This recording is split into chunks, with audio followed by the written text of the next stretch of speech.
Hi student, आपका स्वागत है हमारे यूट्यूब चैनल नीरज सोने की दुकान में।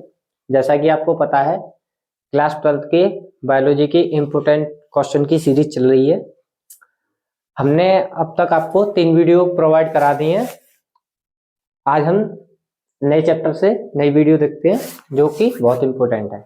आइए देखिए फ्रेंड्स, चैप्टर का नाम है मानव स्वास्थ्य तथा रोग।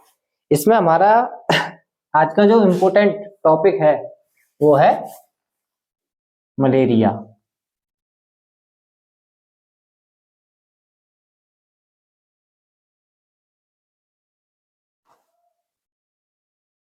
ठीक है फिर, आज का हमारा इम्पोर्टेंट टॉपिक है मलेरिया। आप सभी को कभी ना कभी तो मलेरिया हुआ होगा। ठीक है फ्रेंड, अब देखिए, इससे पहले हम कुछ बातों को समझ लें। देखिए, रोग 2 प्रकार के होते हैं, जैसा कि एक तो होता है संक्रामक रोग, दूसरा होता है असंक्रामक रोग।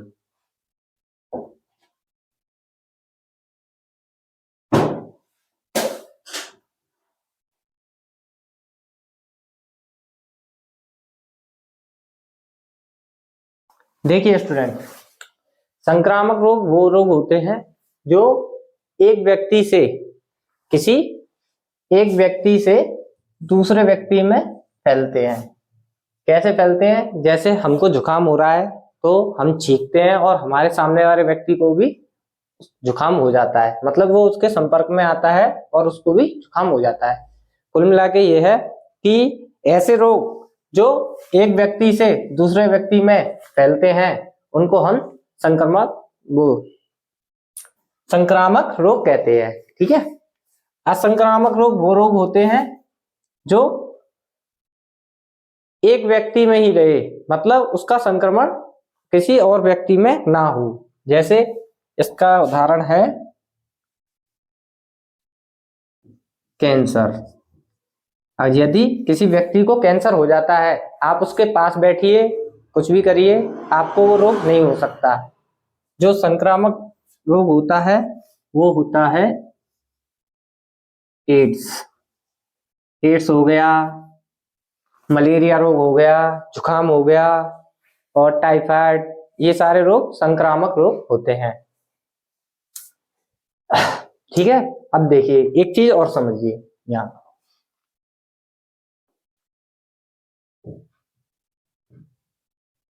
रोग जनक,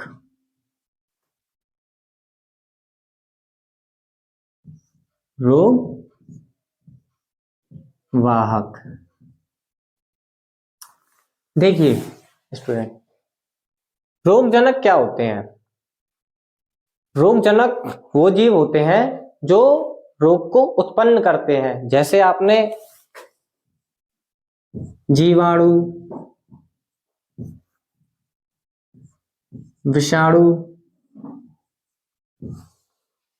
ये रोग उत्पन्न करते हैं।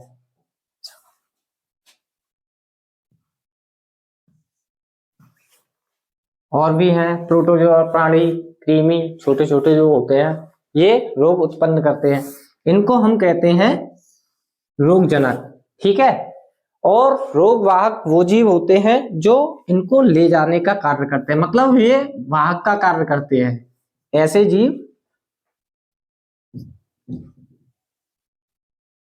आप इसे ऐसे भी समझ सकते हैं। मान लीजिए कहीं मकान बन रहा है, ठीक है, मकान के लिए मेन ईट मटेरियल वगैरह आता है, तो कुछ मटेरियल गधों पर रखकर आता है, गधे लाते हैं या फिर कोई वाहन भी हो सकता है।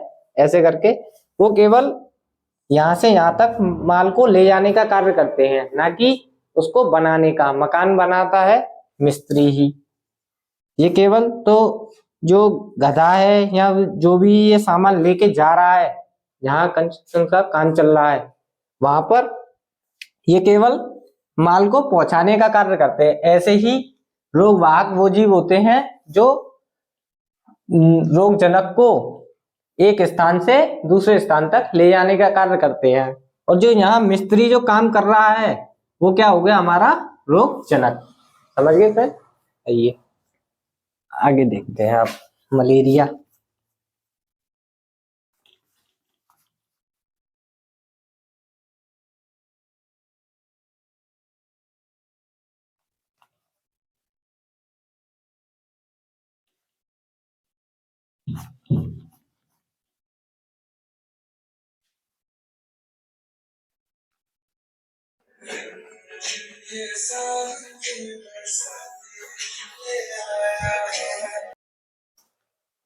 देखिए स्टूडेंट, मलेरिया रोग का हमारा रोग वाहक जो होता है, आपने देखा होगा, आप नॉर्मल सुना होगा, मलेरिया रोग मच्छर के काटने से होता है। ठीक है, तो मच्छर के काटने से होता है ये कहीं तक ऐसा ही है।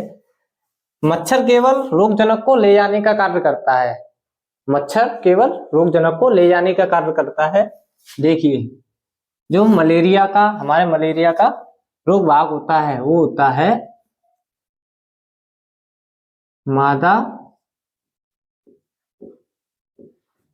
एनाफिलीज।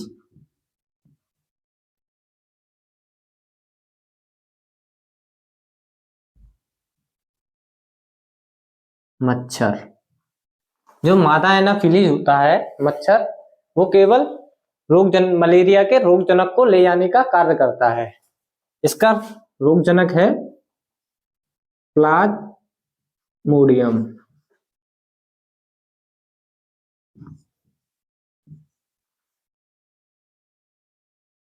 प्लाज्मोडियम एक प्रोटोजोआ प्राणी है। जैसे कि जीवाणु होता है, विषाणु होता है, वैसे ही प्रोटोजोआ भी काफी सूक्ष्म प्राणी होते हैं और इनको माइक्रोस्कोप से ही देखा जाता है। वैसे ही एक प्लाज्मोडियम प्राणी है, प्रोटोजोआ प्राणी है, protozoa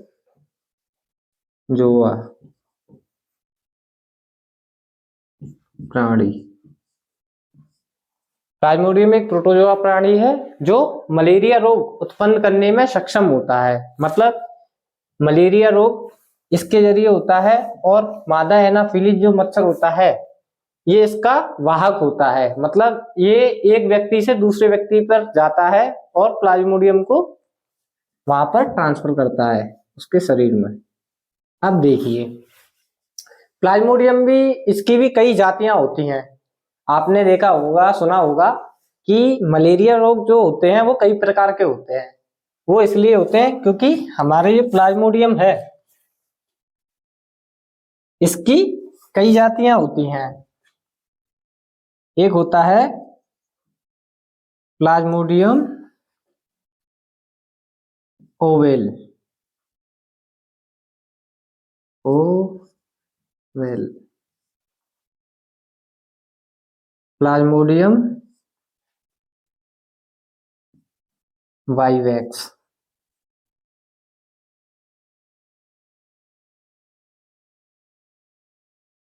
Plasmodium फैलसीपेरम।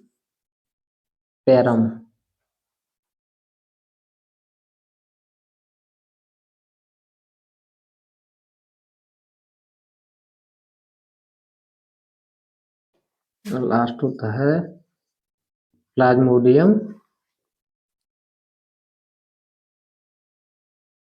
मलेरियाई।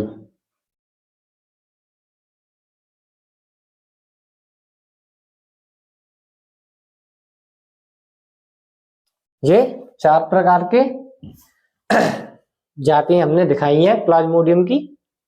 Plasmodium ovale, Plasmodium vivax, Plasmodium falciparum और प्लाज्मोडियम मलेरियाई।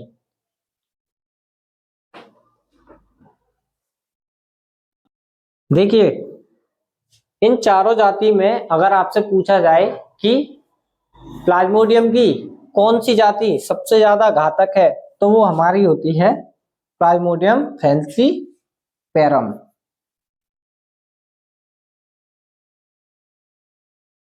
इस प्लाज्मोडियम से जो संक्रमित व्यक्ति होता है वो बचना भी मुश्किल हो जाता है, ये इतना खतरनाक होता है। अब देखिए इसका संक्रमण कैसे होता है। आइए हम एक चित्र की सहायता से इसका संक्रमण समझते हैं।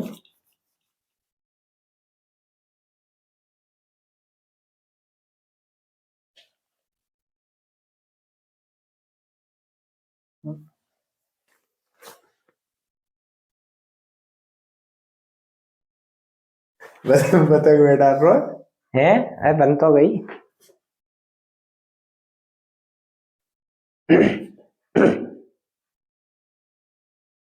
देखिए स्टूडेंट, जो प्लाज्मोडियम था वो हमारा मादा एनाफिलीज जो मच्छर है उसकी लार ग्रंथियों में पाया जाता है। जब ये मादा एनाफिलीज मच्छर किसी व्यक्ति को काटती है तो इसके जो प्लाज्मोडियम के स्पोरोजोइट्स हैं वो इसके शरीर में प्रवेश कर जाते हैं, व्यक्ति के शरीर में अंदर चले जाते हैं। अंदर जाने के बाद ये क्या करते हैं कि चलकर यकृत में पहुंच जाते हैं स्पोरोजोइट्स।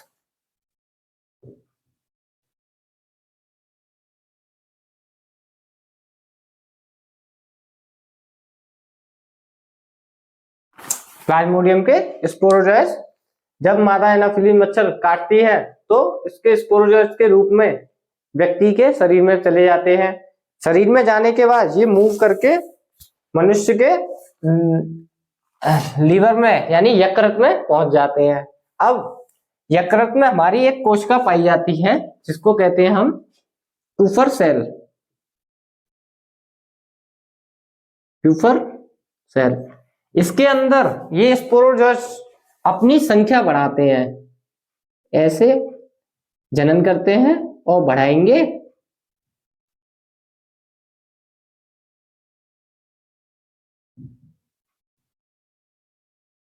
बढ़ाकर इसको फुला देते हैं और फाड़ देते हैं।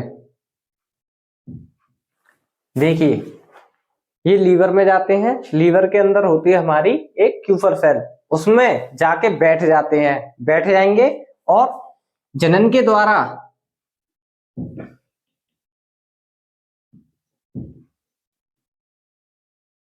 द्वारा ये अपनी संख्या बढ़ाते हैं और क्यूफर सेल को फाड़ देते हैं। ठीक है, क्यूफर सेल को फाड़ने के बाद ये सीधा मूव करते हैं कहां, आरबीसी।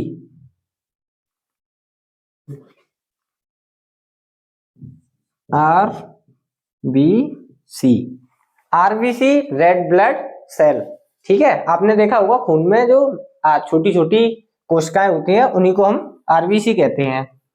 क्यूफर सेल को फाड़ने के बाद ये सीधा आरबीसी पर अटैक करते हैं और आरबीसी के अंदर भी ये क्या करते हैं, अपनी संख्या बढ़ाएंगे और इसको भी फाड़ देते हैं। लेकिन इसमें होता क्या है, देखिए जब आरबीसी पर इनका अटैक होता है और इनकी संख्या बढ़ती है, जैसे ही आरबीसी फटती है तो यहां एक टॉक्सिन पदार्थ निकलता है जिसका नाम है हीमोजोइन।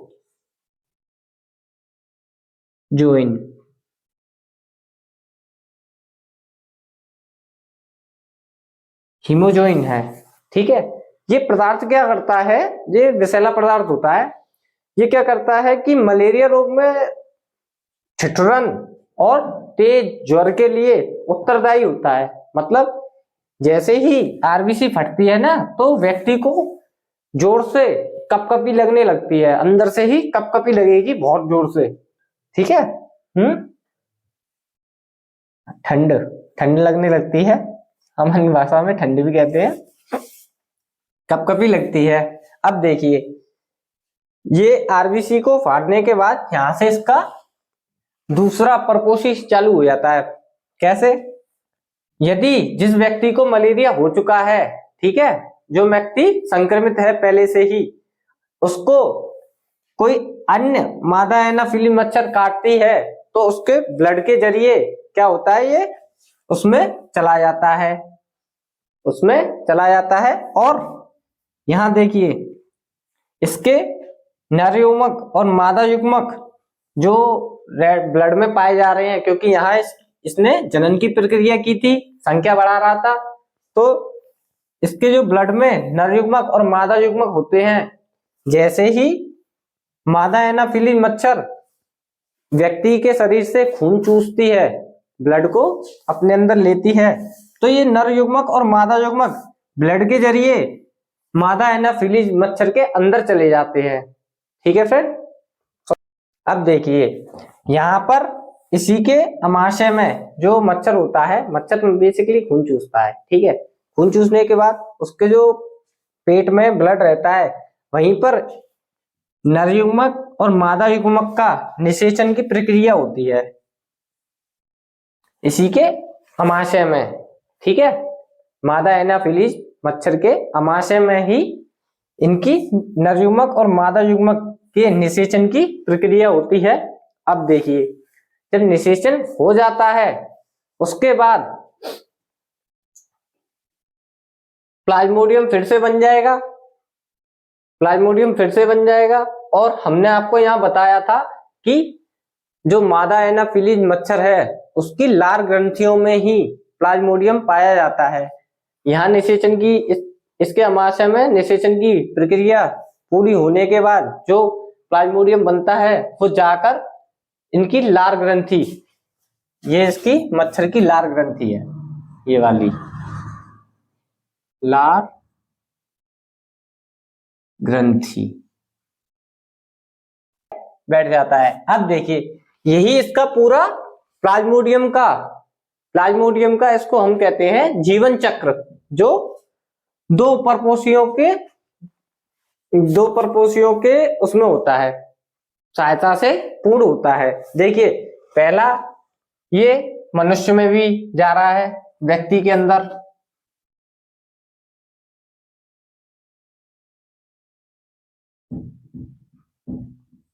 और दूसरा है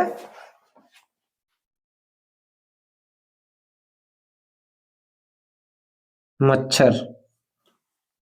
पहले ही इसने ट्रेवल किया एक तरीके से व्यक्ति के अंदर, व्यक्ति के शरीर में, फिर उसके बाद फिर से इसने ट्रेवल किया किसके शरीर में, मादा एनाफिली मच्छर में। ठीक है, ऐसे ही ये प्रक्रिया चलती रहती है। ये इसका प्लाज्मोडियम का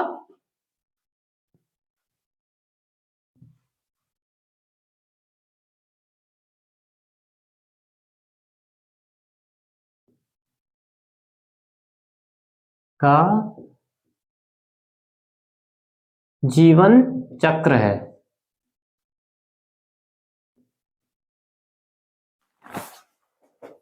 इसका जीवन चक्र पूर्ण होने के लिए दो परपोषियों की आवश्यकता होती है।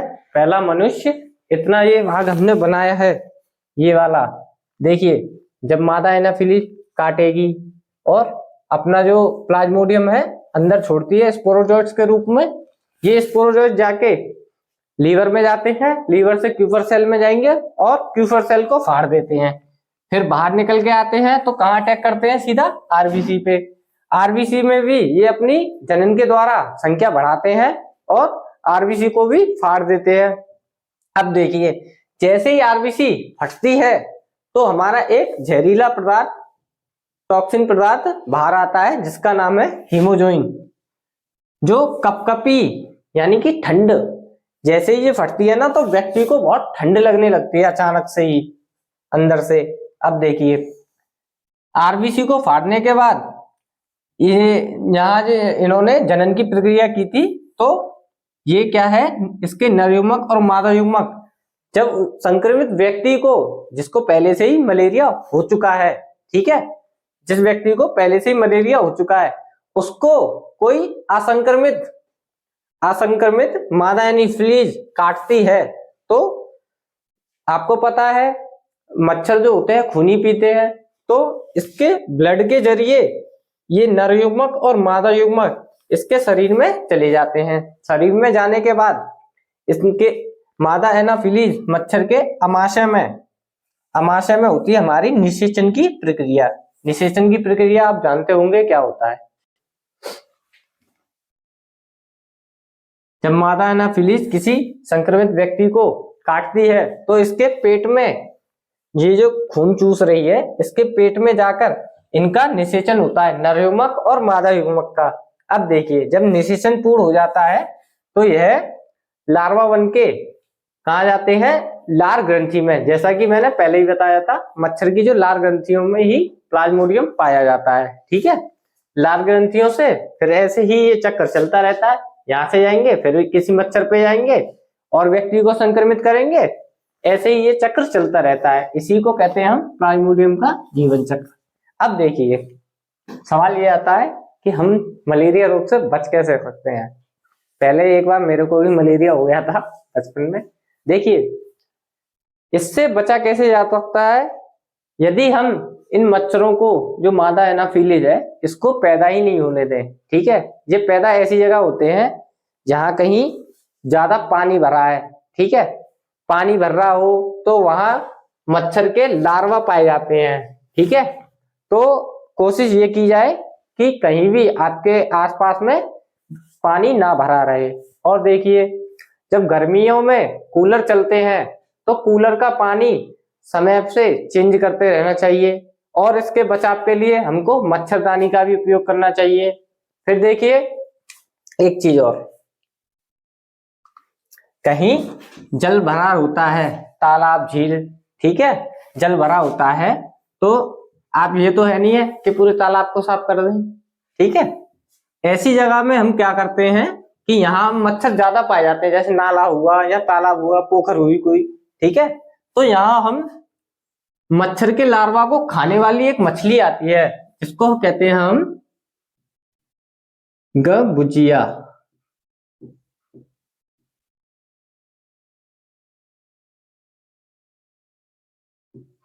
मछली, ठीक है, ये एक मछली आती है जो क्या करती है, मच्छर के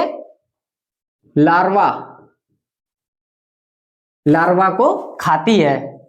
ठीक है, जिससे कि मच्छर ज्यादा वहां पनपते नहीं है। ठीक है, ये भी काफी इंपॉर्टेंट है, नाम पूछा जा सकता है कि मच्छर के लार्वा को खाने वाली मछली का क्या नाम है, तो आपको लिखना है गम्बुजिया। ठीक है फ्रेंड, और आप कछुआ छाप भी यूज कर सकते हैं मच्छर के लिए। ठीक है फ्रेंड, ये सारा मलेरिया था। यदि आपको समझ में नहीं आया हो तो आप वीडियो को रिवाइंड करके देख सकते हैं और कमेंट कीजिए आपको ये वीडियो कैसी लगी, और हमारे चैनल को लाइक, सब्सक्राइब और इस वीडियो को शेयर करें। ठीक है, थैंक यू सो मच।